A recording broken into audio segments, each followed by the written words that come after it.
Narito ang iyong pang-araw-araw na horoscope para sa Gemini para sa araw ng March 8, 2026. Sa pagbubukas ng iyong kamalayan sa dakilang araw na ito ng March 8, mararamdaman mo ang isang pambihirang daloy ng mga kaisipan na tila ba ang iyong isip ay isang istasyon ng radyo na nakakakuha ng napakaraming signal mula sa iba't ibang direksyon. Ang mga planeta ay nagbibigay sa iyo ng isang napakatalas na kakayahan sa pakikipag-ugnayan na magagamit mo upang ayusin ang anumang gusot sa iyong kapaligiran ng may sapat na katuwiran at talino sa bawat salitang bibitawan. Huwag kang matakot na magsalita o magbahagi ng iyong mga kuro-kuro dahil sa sandaling ito. Ang iyong tinig ay nagtataglay ng kapangyarihan na makapagbukas ng mga saradong pinto at makapagbigay ng kalinawan sa mga taong tila naliligaw sa gitna ng kanilang sariling kalituhan at pag-aalinlangan. Pagdating sa iyong karera at mga tungkulin sa trabaho, ang petsang ito ay nagbubukas ng isang pinto para sa isang mabilis na pagbabago kung saan ang iyong husay sa pag-angkop sa mga bagong teknolohiya at sistema ay lubos na kikilalanin ng iyong mga nakatataas sa kumpanya. Mapapansin nila ang iyong mabusising paraan ng pagsusuri sa mga impormasyon at ang iyong bilis sa pagpapasya na hindi isinasakripisyo ang kalidad ng iyong gawa. Kaya asahan ang isang positibong puna na magpapataas ng iyong kumpiyansa sa loob ng opisina. Huwag kang mag-atubiling kumuha ng mga bagong responsibilidad na may kinalaman sa pagsusulat, pagtuturo, o paglalakbay dahil ang iyong kasanayan sa mga aspetong ito ay sadyang nagniningning at nagbibigay ng malaking ambag sa ikatatagumpay ng inyong pangkat. Sa usaping pananalapi, ang araw na ito ay humihingi ng isang matalinong pagsusuri sa iyong mga nagawang budget upang masiguro na ang bawat bahagi ng iyong kita ay nailalagak sa mga bagay na magpapalawak ng iyong karunungan at hindi lamang sa mga panandaliang kasiyahan. Maaaring may lumitaw na oportunidad para sa isang maikling kurso o investment na may kinalaman sa komunikasyon at transportasyon, ngunit kailangan mong maging mabusisi sa bawat detalye ng kontrata bago mo ilabas ang iyong pinaghirapang pera. Ang pagiging masinop sa iyong mga gastusin at ang paglalaan ng sapat na halaga para sa mga kagamitang magpapadali sa iyong trabaho ay magbibigay sa iyo ng ganap na kagaanan sa loob ng iyong puso at katiyakan na ang iyong yaman ay patuloy na lalago. Ang aspeto ng pag-ibig at pakikipag-ugnayan para sa Gemini ay nasa isang yugto ng masiglang palitan ng mga ideya at malalim na pagkakaunawaan kung saan ang iyong puso ay naghahangad ng isang relasyon na puno ng kislap ng talino at sapat na saya.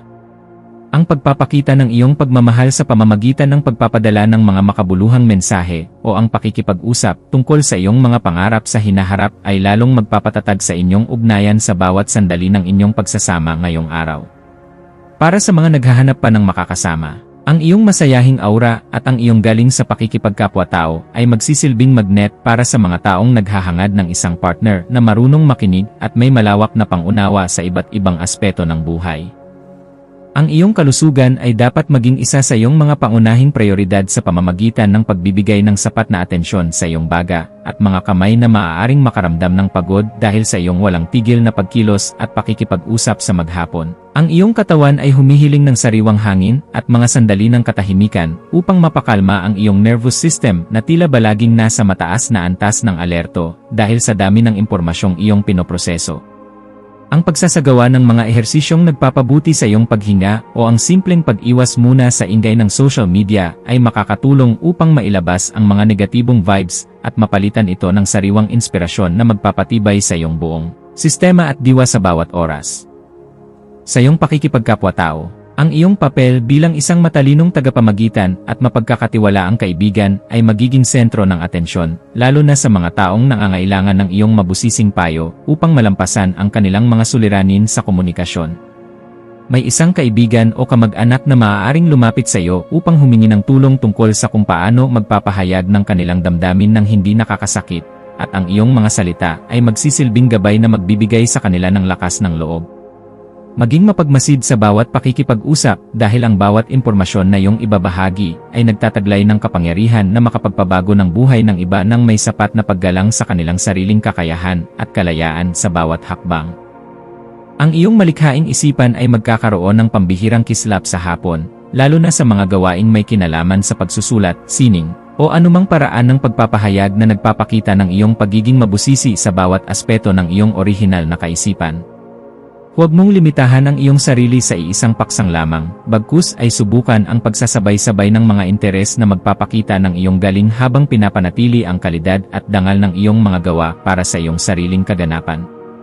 Ang pagbuo ng isang bagay na may layuning magbigay ng impormasyon at kagaanan sa pakiramdam ng marami ay nagbibigay sa iyo ng ganap na tagumpay na sadyang napakahalaga para sa iyong emosyonal na pag-unlad bilang isang mahusay na individual. Para sa pamilya, asahan ang isang kaganapan sa loob ng tahanan na mangangailangan ng iyong pagiging mahinahon upang maging maayos ang takbo ng inyong samahan sa kabila ng mga posibleng maliliit na hindi pagkakaunawaan tungkol sa mga balita o impormasyon. Ang iyong presensya ay magbibigay ng kagaanan dahil kaya mong magpaliwanag sa paraang madaling intindihin at may sapat na pagkilala sa nararamdamang pangangailangan ng bawat miyembro ng iyong pamilya sa bawat oras ng inyong pagsasama sa bahay. Maging mapagpatawad sa mga pagkukulang ng iyong mga mahal sa buhay at maging isang gabay na laging handang tumulong sa pag-aayos ng anumang aberya dahil ang matatag na pundasyon sa loob ng tahanan ang tunay mong sandigan sa bawat hamon. Ang iyong intuwisyon ay magsisilbing isang matalas na kumpas sa pagpapasya tungkol sa isang bagong oportunidad na may kinalaman sa iyong personal na paglago o sa pagpapaganda ng iyong sariling kasanayan sa pakikipag-ugnayan sa mga taong may matibay na paninindigan. Kung may nararamdamang udyok na ayusin ang iyong mga gadgets o bumili ng mga kagamitan na magpapadali sa iyong mga mabusising gawain sa araw-araw, gawin ito ngayon dahil ang daloy ng enerhiya ay pabor sa mga gawaing nagdadala ng bagong simula. Ang iyong panloob na boses ay malakas na nagpapaalala na handa ka na para sa isang mas mataas na antas ng kaganapan sa iyong pagkatao, kaya pakinggan ito at huwag hayaang ang mga alinlangan ay humadlang sa iyong asenso. Sa aspeto ng edukasyon at pagkuha ng karunungan, ang iyong isipan ay magiging kasing talas ng isang kidlat na handang unawain ang bawat komplikadong impormasyon upang mahanap ang pinakaugat ng katotohanan sa iyong mga pinag-aralan ngayong araw. Gamitin ang panahong ito upang magbasa ng mga materyales na magpapalawak ng iyong pangunawa sa mga usaping may kinalaman sa literatura, sining, o sa mga paraan ng wastong pamumuhay dahil ang mga ito ay sadyang makakatulong sa pagpapabuti ng iyong disposisyon. Ang bawat impormasyon na iyong matututunan ay magsisilbing hiyas sa iyong isipan, kaya huwag kang titigil sa paghahanap ng liwanag hanggang sa marating mo ang ganap na kalinawan na iyong matagal nang hinahanap para sa iyong seguridad. Iwasan ang pagiging masyadong mababaw sa iyong mga obserbasyon upang hindi ka makagawa ng mga konklusyon na maaaring magdulot ng kalituhan sa mga taong nakikinig sa iyong mga payo sa bawat sandali ng iyong pagkilos. Ang pagpapanatili ng isang balanse sa pagitan ng iyong pagiging mabilis at ng iyong pagiging mahinahon sa pagtanggap sa mga malalim na katotohanan ay isang kasanayan na dapat mong pagtuunan ng pansin ngayong araw upang mas lalo kang irespeto ng lahat. Ang pagpili sa kung ano ang nakakabuti sa iyong pangmatagalang mitiin nang hindi isinasakripisyo ang iyong mga prinsipyo ay magbibigay sa iyo ng mas mabilis na resulta at mas malalim na kagalakan sa bawat sandali ng iyong pakikipagsapalaran. Ang iyong espiritual na aspeto ay nangangailangan din ng pagkalinga sa pamamagitan ng paghahanap ng sandali ng katahimikan sa gitna ng iyong abalang schedule upang muling makakonekta sa iyong panloob na lakas na nagbibigay ng direksyon sa iyong buhay. Ang pagninilay-nilay tungkol sa iyong mga tunay na hangarin ay magbibigay sa iyo ng sagot kung bakit kailangan mong maging matatag at kung paano mo magagamit ang iyong talino para sa kabutihan ng iyong sarili at ng iyong kapwa-tao. Ang pagpapasalamat sa bawat biyaya, maliit man o malaki, na iyong natatanggap ay magbubukas ng pinto para sa mas marami pang milagro, kaya panatilihin ang iyong integridad at ang iyong pagiging marangal sa lahat ng pagkakataon na ibinibigay sa iyo. Maging mapagmasid sa mga dokumento, email, o mga mensaheng iyong matatanggap ngayong hapon, lalo na ang mga may kinalaman sa iyong mga kontrata o mga usaping legal sa trabaho, at siguraduhin na naintindihan mo ang bawat detalye bago ka magbigay ng iyong pagsang-ayon. Ang paghingi ng payo sa mga taong may sapat na karanasan o sa iyong mga mentor ay isang matalinong hakbang na dapat mong gawin upang maprotektahan ang iyong mga interes at ang iyong pinaghirapan sa loob ng mahabang panahon. Ang pag-iingat sa ganitong mga usapin ay magbibigay sa iyo ng kapanatagan na ang iyong mga hakbang ay nasa loob ng katuwiran at hindi ka malalagay sa alanganin dahil lamang sa kakulangan sa mabusising pagsusuri ng datos. Sa pagdating ng gabi, maglaan ng oras upang ayusin ang iyong kapaligiran at ang iyong isip sa pamamagitan ng paggawa ng mga bagay na nagpapakalma sa iyong sistema gaya ng paggawa ng listahan ng mga pasasalamat o pag-aayos ng iyong mga kagamitan. Ang kaayusan sa iyong kapaligiran ay direktang nakakaapekto sa iyong pakiramdam. Kaya ang pagliligpit ng iyong mga kagamitan at ang pag-aayos ng iyong kwarto ay makakatulong upang maalis ang mga tensyon sa iyong isipan na dulot ng sobrang pagpapakapagod.